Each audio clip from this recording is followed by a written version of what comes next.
Welcome to the Being Irish podcast. This is a podcast about our experiences of being Irish. With very little research. Yeah, please don't reference us. Please don't cite us.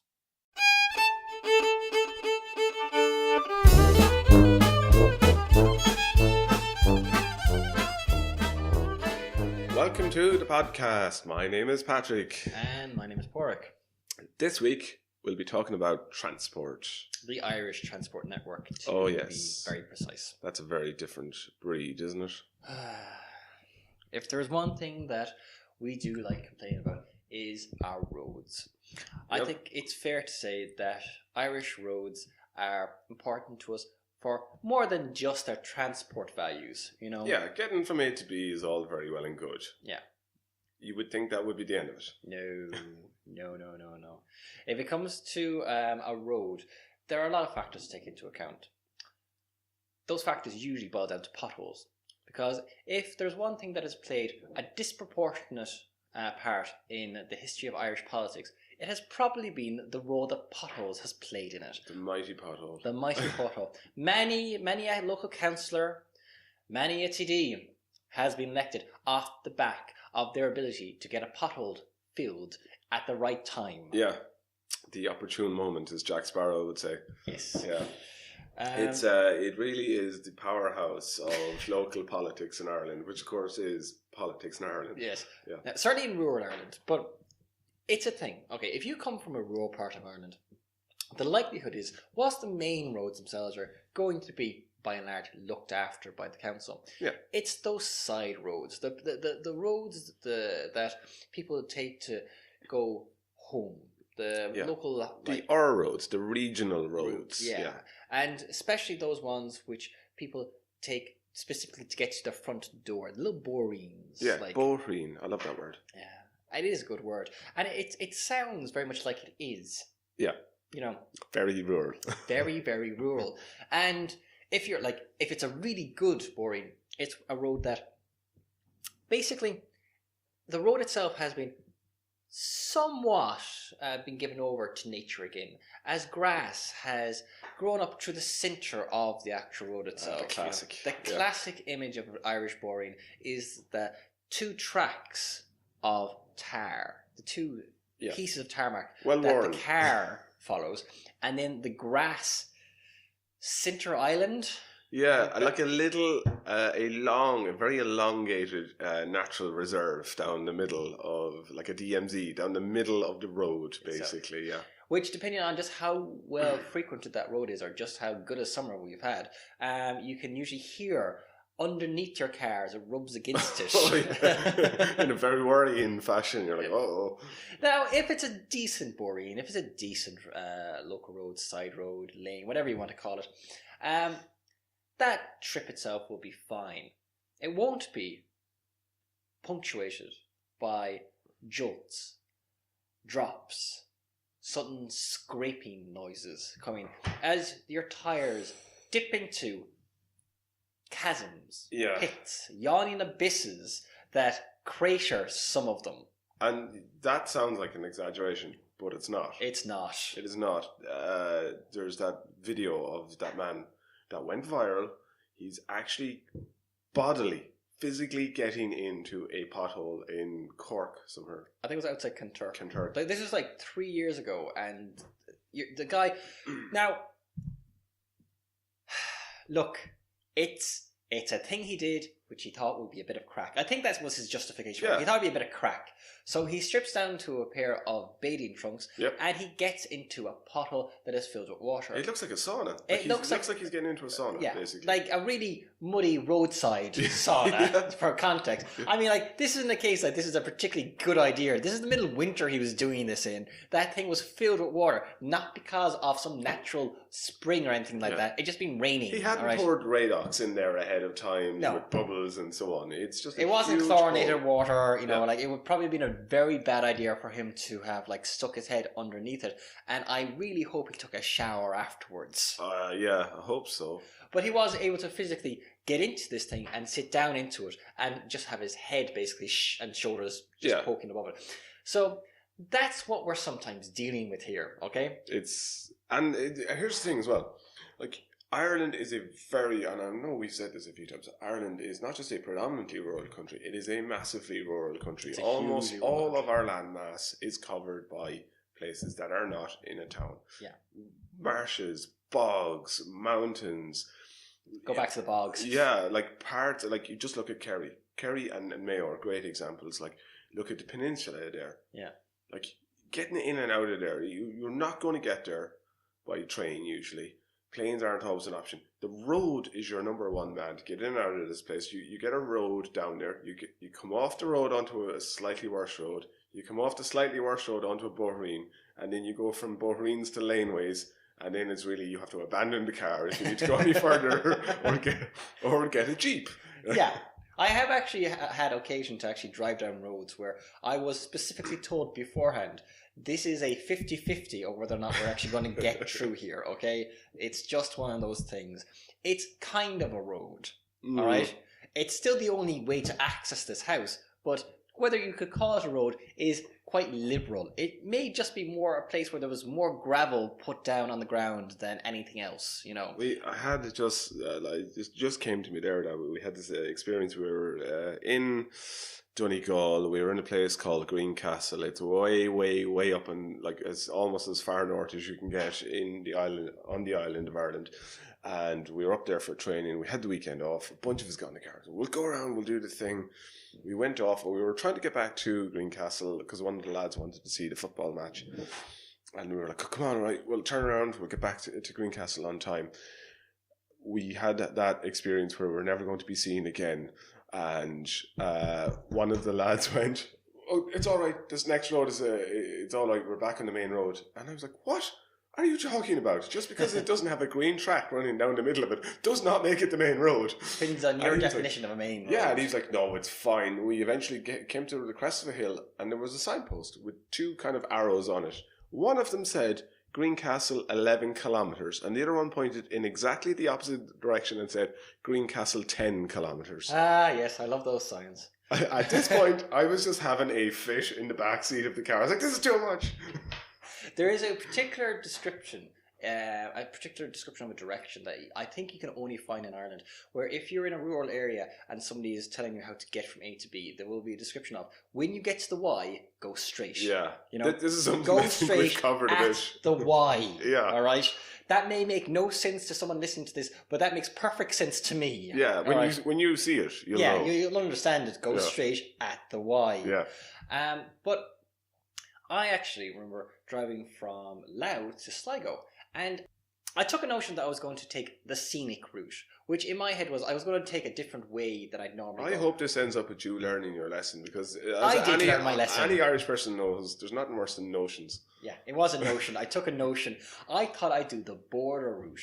So basically, you can actually drive and basically go from Louth to Sligo without going into the north.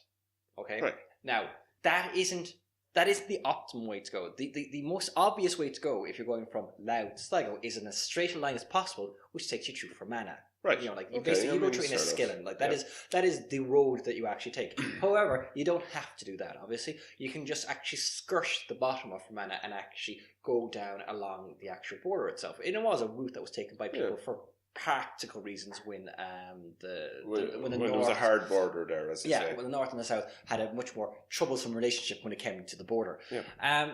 So I thought I'd take that. At a certain point, I was following this road, and I was somewhere up a mountain.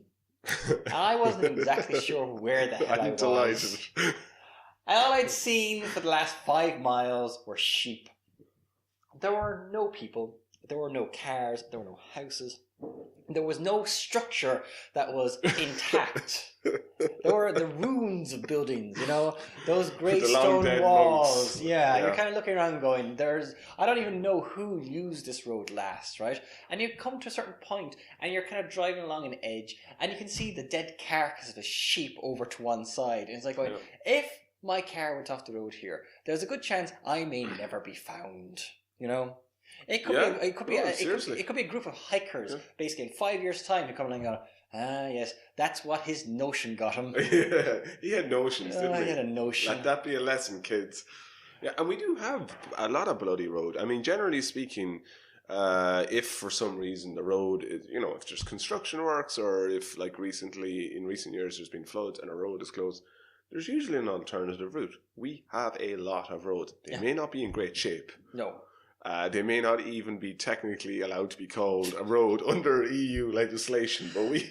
Loose definition, like our beaches, loose definition. An avenue of passage is there for you. We're in the top 30 countries in terms of actual road per square kilometre. There's just, a lot of them are terrible. They're I mean, again, under very loose definitions. Yeah, they were put in place because of the fact that at the time somebody used that route for a particular reason. And, they were using it as a walking route, which then evolved into a donkey path, which then evolved into a road. Yeah. And the thing is, you should never use a donkey as your primary means of deciding where road should go, all right? Yeah. It's a bloody bad idea. Fred got up there. Yeah. All right, okay, Fred must be your engineer. No, Fred's our, Fred's your donkey. Yeah.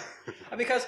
don't forget, a lot of roads, when they were built, there wasn't a lot of construction that went into them. And the ground in a lot of places, especially in the west of Ireland, rural Ireland, isn't that solid to begin with. Yeah, it is a bog. We are known for our bog for a reason. Those things sink. Like, they subside. Those potholes come from somewhere. Like, we made our mistakes a long, long time ago, and we have been patching them ever since. The problem is, right, and this is something I think we were taught in primary school anyway. It's not really true, but it's useful to think about that Ireland's a saucer, that all the mountains are predominantly they're towards the edge, and the middle is a great big bog. There's a great big dip there, and the problem is, in order to traverse the country, you usually need to go through the Midlands, and that means building across a bog. Oh God! For the most part. Yeah, I've driven some of those roads, and especially when you get off a little bit off the beaten track, there are points you're kind of going, this is starting to turn a little bit more into the Dukes of Hazzard than I really appreciate. Yeah, whoa! It's like the streets of San Francisco, Act 2. You're like, oh my God, just with less impressive scenery. And if you go off the road, there's a chance that you may never be seen again because a car could sink in a bog. Yeah. Very quickly, now, depending on the weather. To be fair, just in case you are someone again from outside of Ireland, it isn't really that likely that you're just going to leave the road and never be seen again. It just might happen in some places. It could. It has happened down through the years. Yes. Yeah. We're a bit more populated with cars these days. Not just people, though. There was 1 year where a truck containing the manuscripts from the Leaving Cert, our end of school exams for most people in this country, I presume it hit a bump or something. I don't know what happened. I don't know if anyone ever found out what happened.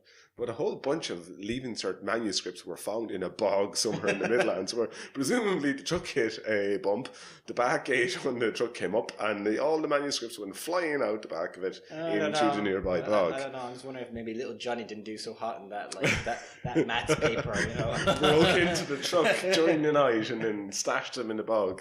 Hey, look! You can't get rid of one. That would be obvious. Yeah, exactly. You got to go big or go home. You got to clever. But yeah. So like when it comes to Irish roads, they are something that we feel very strongly about. I mean, like we now do have a motorway network of sorts, but it's kind of haphazard, And again, centered around getting people to Dublin. Yeah, I mean, like everything sprawls out from Dublin, and it should be fair. It would be very fair to say that when it comes to our transport network, Dublin is a major hub. Now, it has devolved over the years. I mean, like, it is better now than it has been. But when you get right down to it, the rail network still is concentrated on routes that lead to Dublin. Sure. The road networks, from a motorway point of view, primarily lead to Dublin. Yeah, or around the edge of Dublin city centre, like the M50. The M50, which is the main arterial route north-south now, inside of Dublin, or around Dublin to be more precise. Yeah. And something needs to be done about that. A lot of people spend the greater part of their life on the M50, unfortunately. They spend about a third of their day asleep, a third of their day at work, and the other third on the M50. Yeah, well, this is something we've kind of touched before with the spread of Dublin out from the city itself to the point where Cavan, which is a significant distance away from Dublin, is now considered to be a commuter zone, which is in a different province. It's technically in Ulster. Yeah, is now a commuter zone. you have a lot of people who are commuting for much longer, spending much longer parts of the day actually driving to and from work in Dublin or around Dublin itself. And there is one massive thoroughfare, the M50, which is now servicing that traffic as it's trying to get everywhere else. Yeah. And that isn't too bad because the M50 itself is a massive construction. Oh yeah. It's all the roads off it, on the other hand, which were never designed for this amount of traffic. That's where the issues really start to show. You speed past the turnoff point and you're like, oh God, no. Oh no, I'm trapped here forever. Oh God. It's Belfast for us. Oh God. I hope you guys wanted to go to Belfast today. We missed our turning, and this I'm not taking another toll. I'm not doing that to myself. You can see Enfield over there, and you know that's where you should be, but you can't get there, and you can't figure out how to get there. Like at the moment, the motorway network, it is expanding. Like the next massive stretch of motorway that should be open is from Gort, bypassing Galway, and cutting up towards Tuam, I believe. Okay, right, yeah. That's the next big stretch. Gort, of course, a few years ago, famously, and to the relief of anybody who's ever had to go through Gort, got bypassed. And I'm sure the people of Gort probably were relatively happy because their central road was in bits. Yes, because everything had to go through Gort if you were driving between Galway and Limerick. And it was serious bottlenecks there. So that's all bypass now.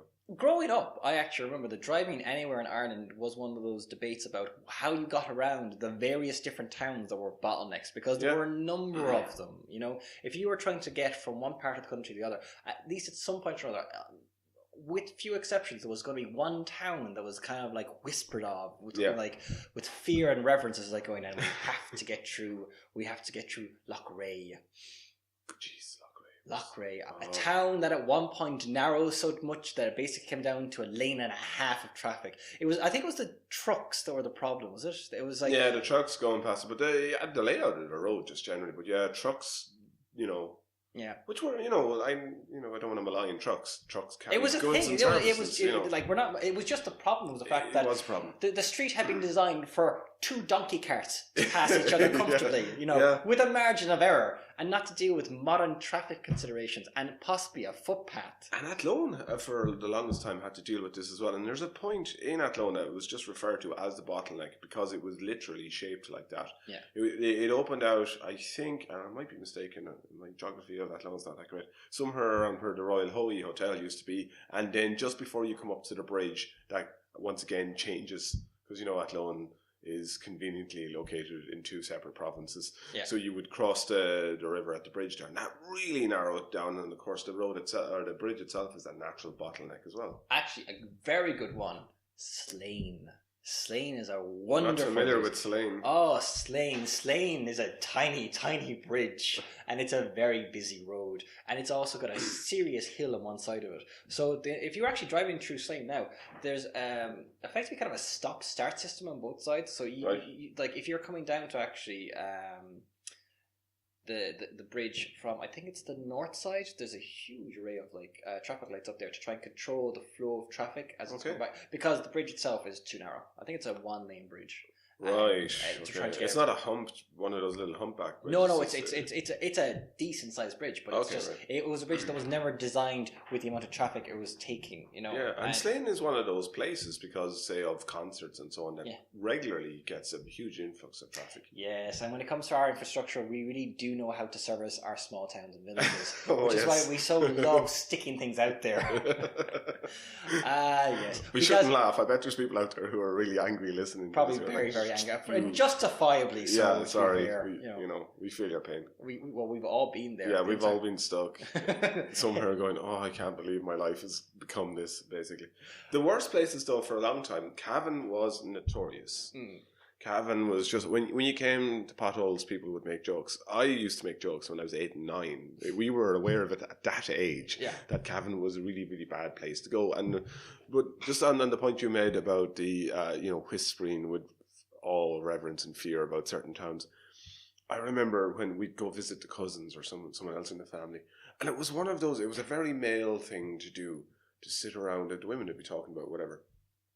And men, particularly if you've already run out of conversation about sport or something, Jesus, I tried to drive through Lochgray there the other day. Oh, Jesus, do you know, there's a better way now to do that. And that would, this whole conversations for hours on end would be how to get successfully from one place to another. Also And this avoiding was others. Valuable information. It was traded like currency. Well, this is basically. pre-internet age. Like pre-sat navs. Pre all of this. This is like 1984, people. Oh God! Like I remember going on family holidays, and I was the one reading the map. And was like going, "You need to go turn left." And my father going, "No, I don't." So I always got out of that because I cannot read and be in a car at the same time because I get really, really badly travel sick. You've been there when it's happened to me. Yeah. It's like stop the bus. I'm just going to get off and discreetly vomit over here. Yeah. If you hand me a map or anything that I have to read, I will throw up. I just, whatever it is about the motion and things speeding past my eyes quickly and then having to focus on the map, it just makes me want to vomit straight away. Well, that does, I think, naturally bring us to the subject of buses. As you brought them up. And, of course, if we're going to talk about vomiting... The sun and buses. Your two natural enemies. God, and steps. I will never forget getting a bus from Letterfrack back to Galway. Letterfrack. Yeah, we'd gone there as a college outing, and we had stayed in the hostel the night before. And one of the lads had made the unfortunate choice to take some fruit off. I think it was a hippie who was also staying in the hostel the same night. Oh, okay. He basically, in the morning, your man was there and he was eating a melon or some form of fruit. It was somewhat exotic. Right. Definitely not what this poor lad from Donegal was normally used to as breakfast fare. Yeah, apples and oranges probably. And allowing for the fact that we've been drinking all night before.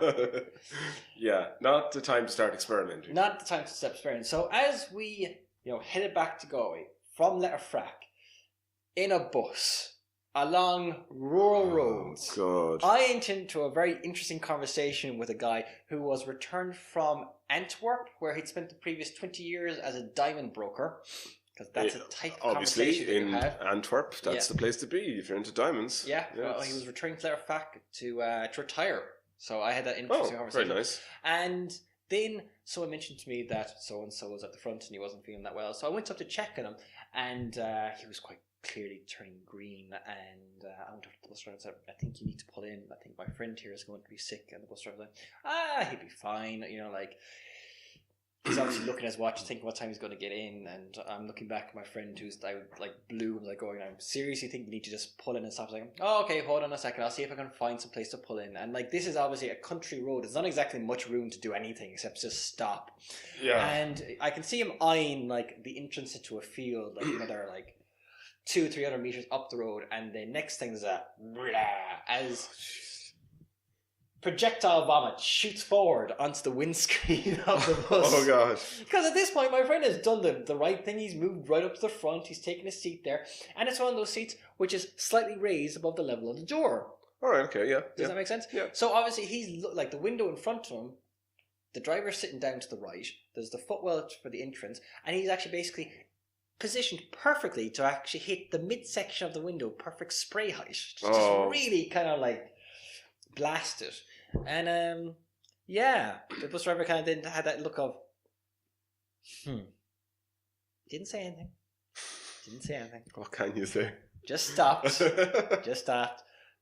retrieved a bucket from somewhere, told me that this had happened before, and proceeded to wipe things down. We're trained for just such a look. Yeah, I can't. It's not just the travel problem, your balance and things going past your vision very, very quickly. It's also, for a very long time, the buses have changed, really, really come along. For a long time, Wi-Fi the entire interior of a bus was carpet as far as the eye would see. The seats themselves were carpet. They were carpet. Yeah. Everything was covered in carpet. And the smell of it was enough. I don't know if it was an association thing, but one day I was walking through a bus station, I think it was in Galway, and there was a and a door of a bus opened and a waft of bus air hit me. I actually had to stand beside a bin because I thought I was going to throw up. Good memories, eh? Yeah. On a very similar topic, and hopefully we'll get back on topic then. I don't want to continually talk about throwing up, but for me, that's my experience of buses, is throwing up. This happened when I was in New Zealand. I was like, I'm going to throw up. We need to pull over now. So my girlfriend said, pull over, please. He's about to throw up. And your man's like, yeah, no, we need to throw up, or we need to pull over here. I'll just wait till we're on the stretch. And she's like, no, you need to pull over now. And she said, please pull over. And I went, and he had pulled over at this stage. This is almost a minute of conversation. Yeah. And I was like, right, fair warning. Blah, right? Yeah. He pulls over on the spot. Yeah. I open the door, I get out, and I'm throwing up. There's tears coming out of my eyes, there's vomit. And then I managed to open my eyes and wipe away the tears. And I realised I was throwing up on the corpse of a badger.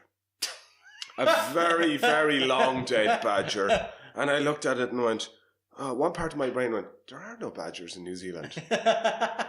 And the other part of my brain went, but look, those molars, those are definitely the molars of a badger. And eventually it went, it's a dead possum.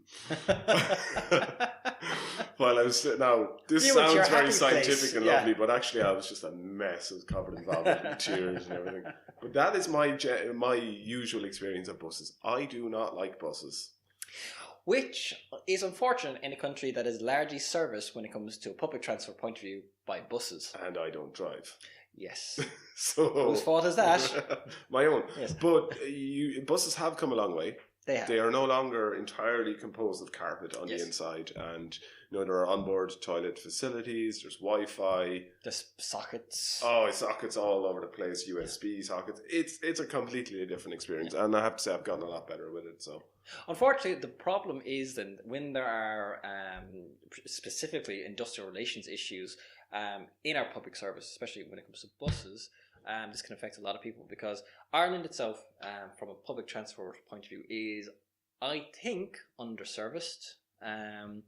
Now, a part of that is down to the fact that obviously we have large urban centres where our population is concentrated, and then a huge sprawl of the countryside where basically if you don't drive, it is very hard for you to get from A to B unless you can get a lift off somebody or you can rely on the local bus service. Because our rail network is very, very particular and only services a very limited area. Yeah, it's almost certainly for a lot of people not an option. Yeah.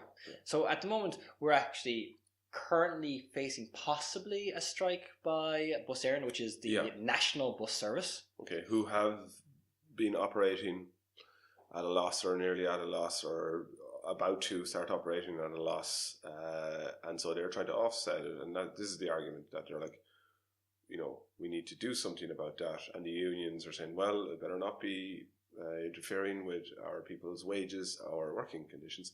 I personally would like to be the person in charge of sorting that mess out. Yeah.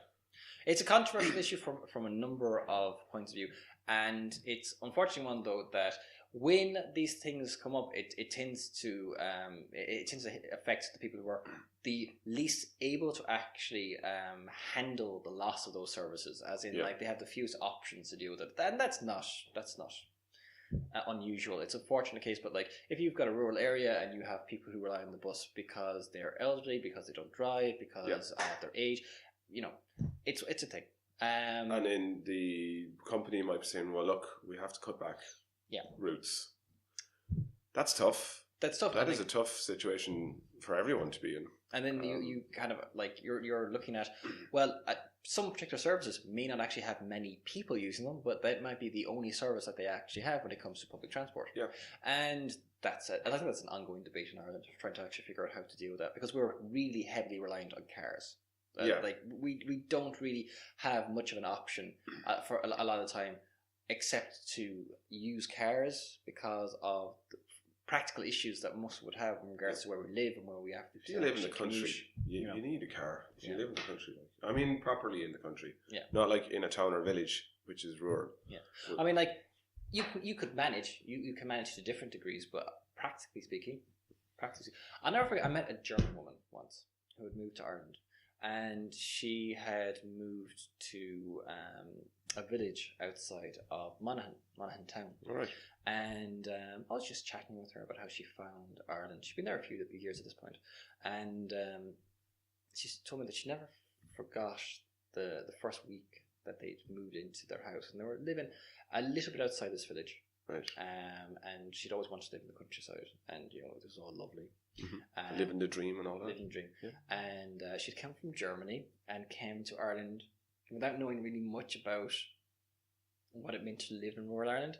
So she went into the village like the second or third day she was there. She went to the post office and she inquired to the lady behind the counter, when is the next bus into Monaghan town? Ooh, la bus. Exactly. To which she was told, Friday. It's always great when they answer for the day and not a time of the day. Yes. And you're kind of going, nothing about that surprised me. Right. Like, absolutely nothing did it surprise I bet you. she was horrified. She was a little taken aback. Especially since she didn't drive. Because she had come from Berlin or one of the like larger cities, right. And she was just used to being able to take the bus or the tram or whatever it is. There was basically, a public transport system that she was used to being able to actually avail of, and which, like, I know that every time I go to London or anytime I was in Paris or, frankly, any major European city, there's always been that moment where I was like going, and you have an underground rail network. It's either the metro or the tube or whatever. And you're going, oh, God, this is so wonderful. Yeah, you have buses, light rails, taxis. You have the underground. You like, there's just so many options. It's like going for public transport. It's like going, and if you miss one, like there's another one in like 15 minutes or 20 minutes, and like going, there's a network, and you can get to A to B in a reasonable length of time. It's like going, God damn it! This is what I want. This is when I go to Dublin, this is what I want to be able to take. The options in Dublin when you're actually looking for public transport are Dublin Bus, or the Lewis, and the Lewis is great. Yeah, I like the Lewis. Yeah, I think it's supposedly modelled on the one in Strasbourg, but I think it operates better than the one in Strasbourg. When you're trying to buy your ticket on the one in Strasbourg, there's a weird little wheel thing that you have to turn to go up and down through the menu. It's really hard to use. Whereas the one in Dublin is like there's a screen and you touch the area you want to go to, and you're sorted. The or the Leap card, which I love. What's that? The Leap card. Yes. It's like the Oyster card in London. You top it up, you put credit on it. Basically, let's say you put €20 on it. And you can use it on the Lewis, you can use it on the Dart, and you can use it on Dublin Bus. Yeah. And I think now you can use it outside of Dublin. Don't quote me on that one. I think you might be able to use it in Galway and so on. But I, in the morning, as part of my commute, hop on a Dart, Dublin Area Rapid Transport, gets me into the middle of town, and then I hop on the Lewis for the next part of my journey. And I think the maximum you can pay, supposing you just use the bus, I think the maximum you can pay is about €27 or something like that, maybe a bit less if you're a student. Okay. And the max I think you can pay if you're combining the transports is about 35, something like that. Mm-hmm. So, and you're guaranteed to only pay X amount per day. Okay. Yeah. So it's really, really good. Like, this is the thing. Dublin, like the Lewis is one of those things. As an actual service, it's a great service. It's just a shame that when they built it, they didn't connect the two lines, because there's only two lines of it in Dublin. Yeah. And there's a large gap the red and the green line in the middle of it. Sure. I mean, it's a substantial gap. It's significant. Yeah. I mean, it's not just a case like you have to like walk over a street. It's a good distance in between one to the other. So the green line terminates just there in Stephen's Green. Mm. The closest stop on the red line to there is probably either the Jervis stop or the Abbey Street stop. Yeah. In which case you have to walk all the way down Marlborough Street, cross over College Green, cross the O'Connell Bridge. And these are all very busy, congested areas. And that's a good 10-minute walk. Easily.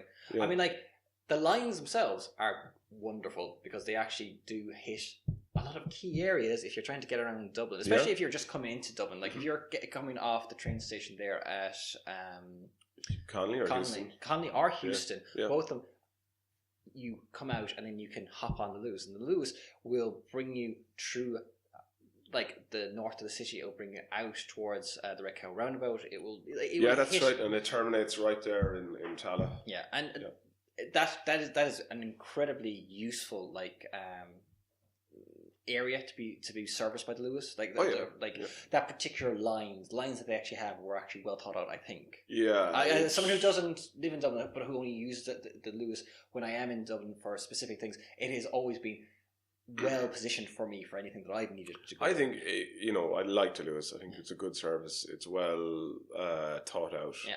And it's quite a modern type service, of transport. I know there was some resistance to it. Actually, I remember watching a documentary, it was like Reeling in the Years or something. There was a lot of sort of, not resistance, but like naysaying around the Dart when it started running first. And there were huge problems with it. There was a lot of delays and stuff. But I really liked the Dart as well. There's just something quite pleasant about going into town centre of a Saturday morning on the Dart. I don't like the Dart at rush peak hours, say 5 to 6 o'clock on a weeknight.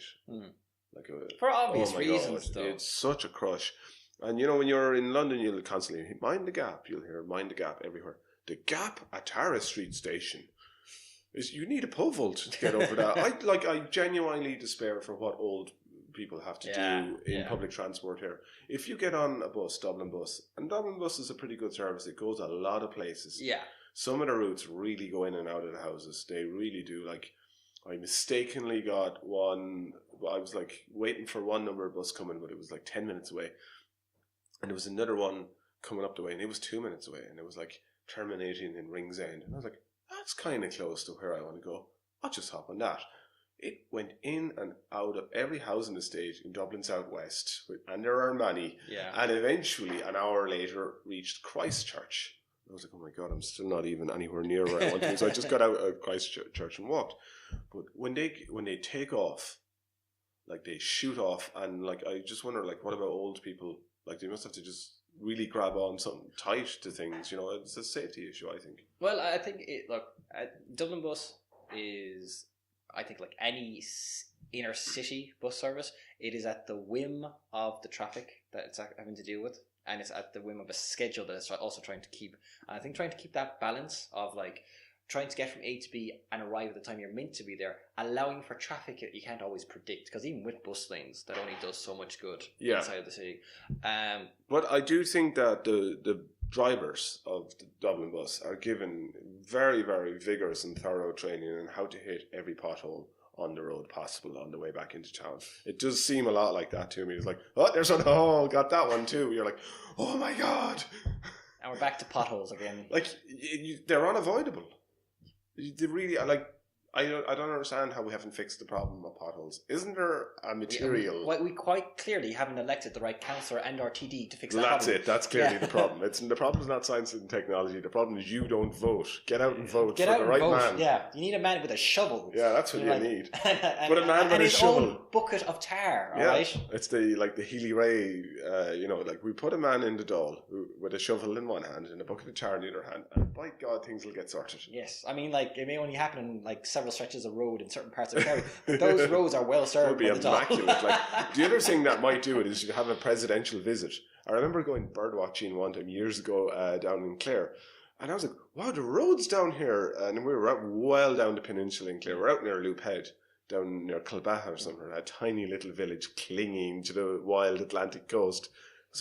The road surfaces here are immaculate. And someone, President Mary Robinson was here recently. And I was like, right, that explains that. Yeah, she came with her own tar. Yeah. She was like, your roads are not that bad. She filled them in as she went along. She's from Mayo. Yeah. That woman knows what a pothole looks like. True. Okay. Well, look, if we take away, though, from our bus network, though, I mean, like, I think that is, to be fair, the main public transport network inside of Ireland, right? Yeah. But traditionally, if you're leaving Ireland, the option that you primarily had was getting on a ferry, getting on the boat. We are an island. Yeah. And we have had some significant boat incidents connected with us. The Titanic in particular. No, we can't actually claim responsible for the significant part of that, but it stops here along the way. Yeah, built in Belfast. One of two of its type built in Belfast. Its second stop was Queensport, which is now Cove.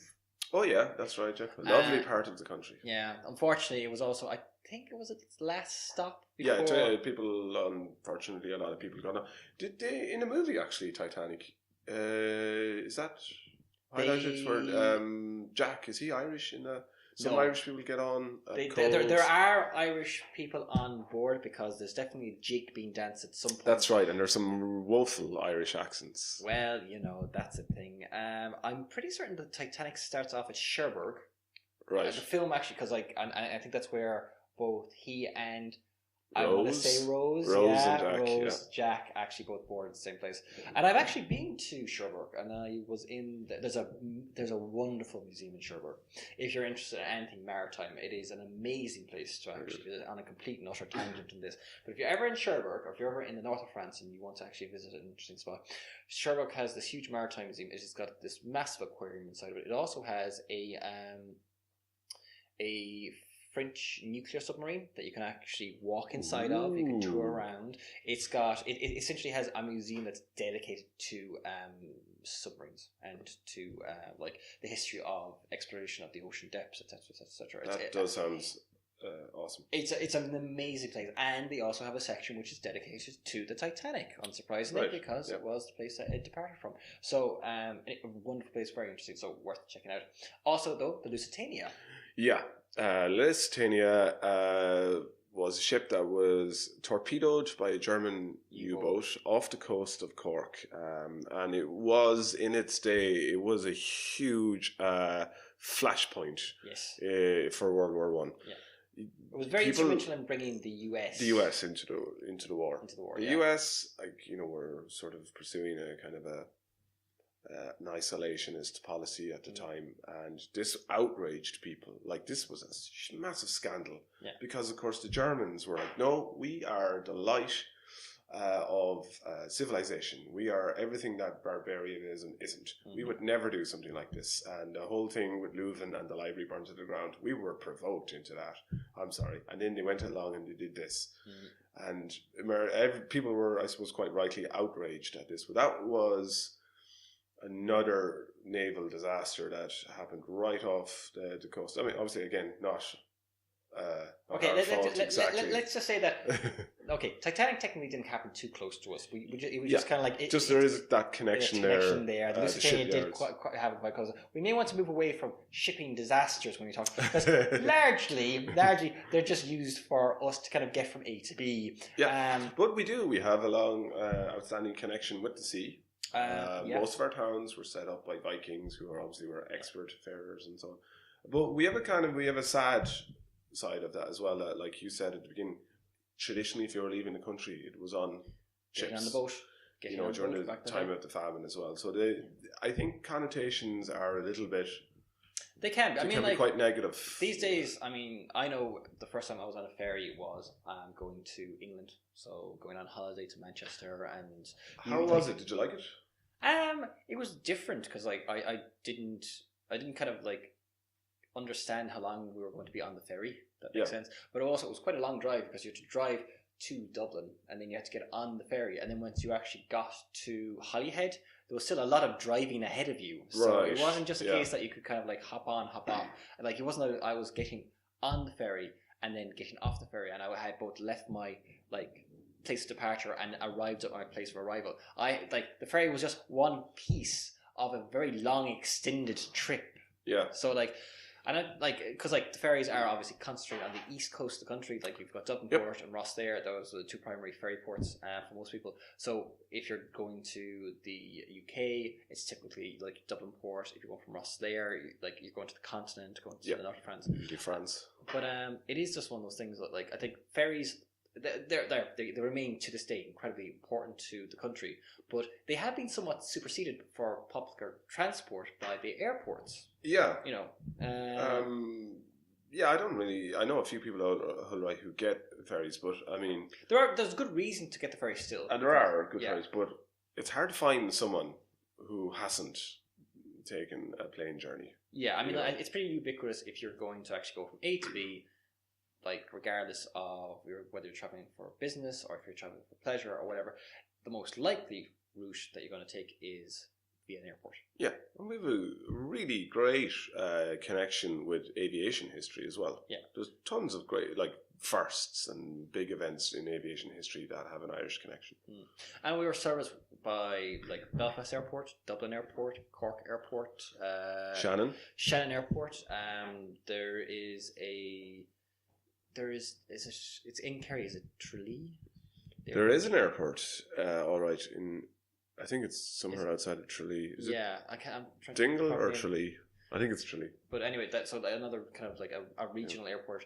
Though it has to be said that if you're going to talk about regional airports in Ireland, you're going to talk about airports in Ireland, you've got to mention Knock Airport. Knock. Knock. The airport up in Knock.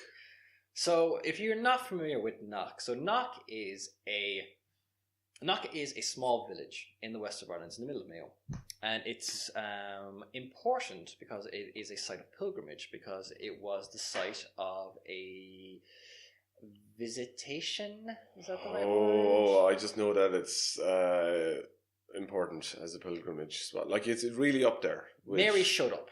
Mary showed up and was seen to be there. Did something. Did things. Yeah. So, like, Knock is an important pilgrimage site for Catholics in Ireland and internationally. And it was visited by the Pope back in the 1970s. I think that was Pope John Paul II. Yeah. And it was also visited by Mother Teresa back in the 90s. Did she? I didn't know she went there. She did. Okay. And huge crowds. I mean, like, huge crowds. There is a basilica in Knock. There was a church specifically built for the visit of the Pope back in the 1970s, and he actually designated it as a basilica, right? Which is a thing. Don't ask me the technicalities. Consecrated? Is that? It is now a basilica. Was there a blessing? The Pope made it a basilica. Yeah. You know, it's quite big. Right, it's hard to argue with that. If the Pope says it's a basilica, ain't no one going to argue with that. Technically can't be wrong. No. Yeah. So, papal and fallacy. There we are. So there was a thing though that there was a particular Monsignor. I think he was Monsignor Horan. You're right, Horan, because my entire knowledge of Knock comes from the song that Christy Moore wrote about it. Yes, Monsignor Horan, I think is in fact his name. And he didn't he, in the words of Christy, threaten excommunication on the flock? Basically, he took it upon himself, or he certainly led the charge in establishing an airport in Knock, which was specifically to cater to pilgrims travelling to there. And there was quite a bit of skepticism around this plan, allowing for where he proposed to actually build the airport. It was essentially on a very boggy hill in quite a foggy part of Mayo. Yeah. Combination of... Not ideal for landing planes. Not exactly ideal. Yeah. But he did it. I think he did it without asking permission. It was definitely more in that, like, don't ask for permission and seek forgiveness type thing. Yeah. So I'm not even sure. I'm with him on that one. I believe construction may have begun on the airport before he either had planning or funding. It was one of those things like going, this is happening, people.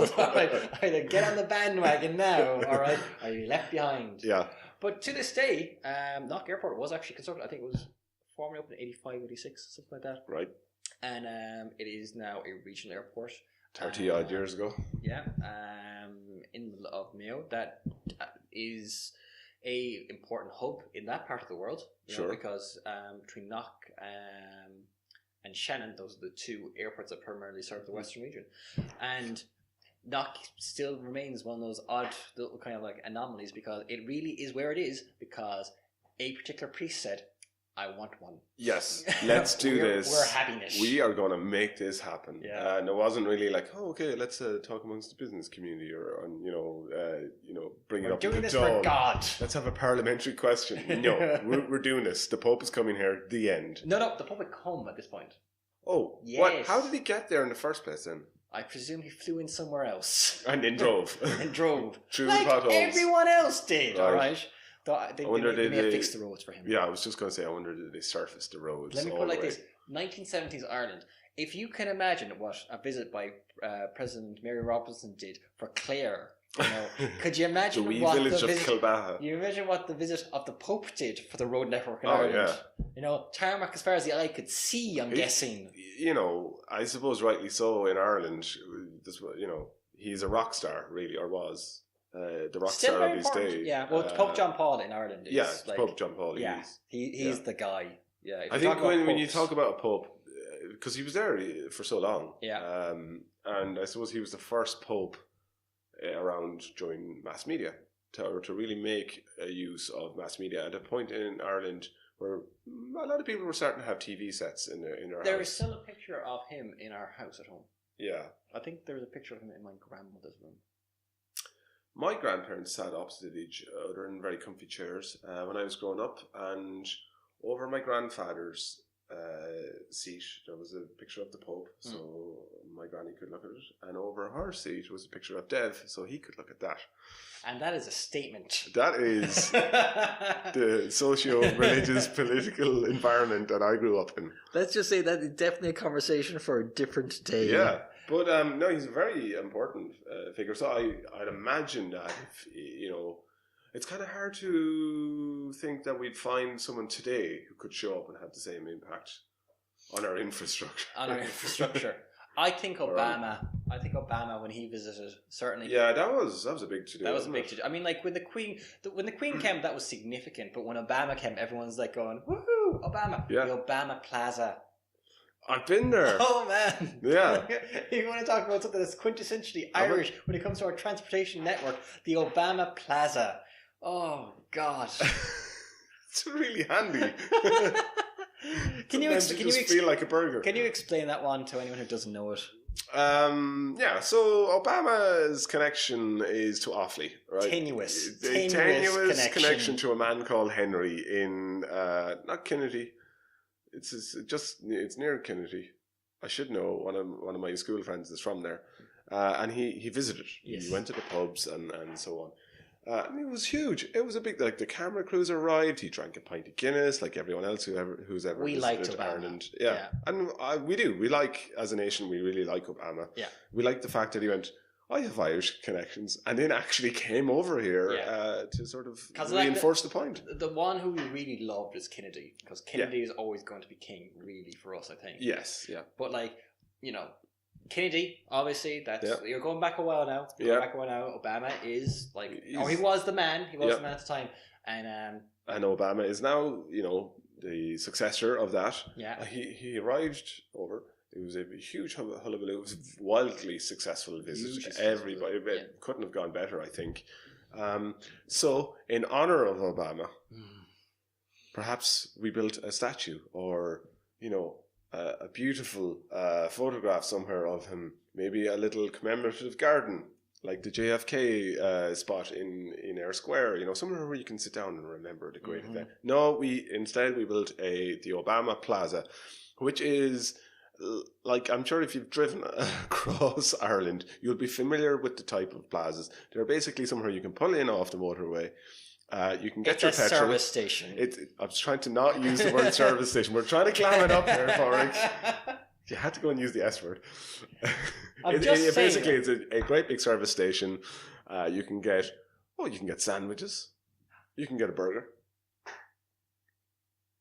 This is not something I should highlight that was actually done on a national basis. It wasn't as though the people of Ireland said, and now we want to commemorate this by doing a service station up and naming it after him. This is something someone did locally, all right? Yeah. Right? It wasn't... Now, more power to him, but I'm just pointing this one out, okay? It wasn't as though the people of Ireland said, the way we're going to commemorate Barack Obama's visit to Ireland is by every so often, if we're actually passing through Offaly, we're going to be able to fill up at the service station named after him. It is in the Midlands. Chances are, if you're driving across Ireland, you might need to stop there.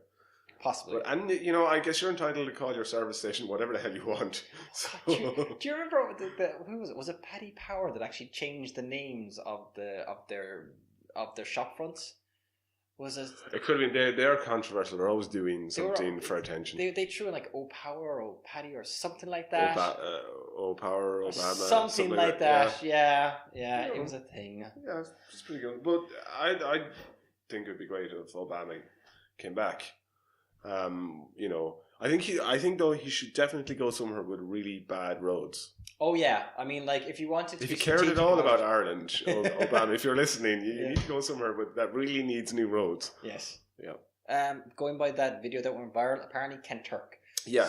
Go to Kenturk. Actually, Cork generally is just lovely. I know I keep saying that, but I want to see more of Cork.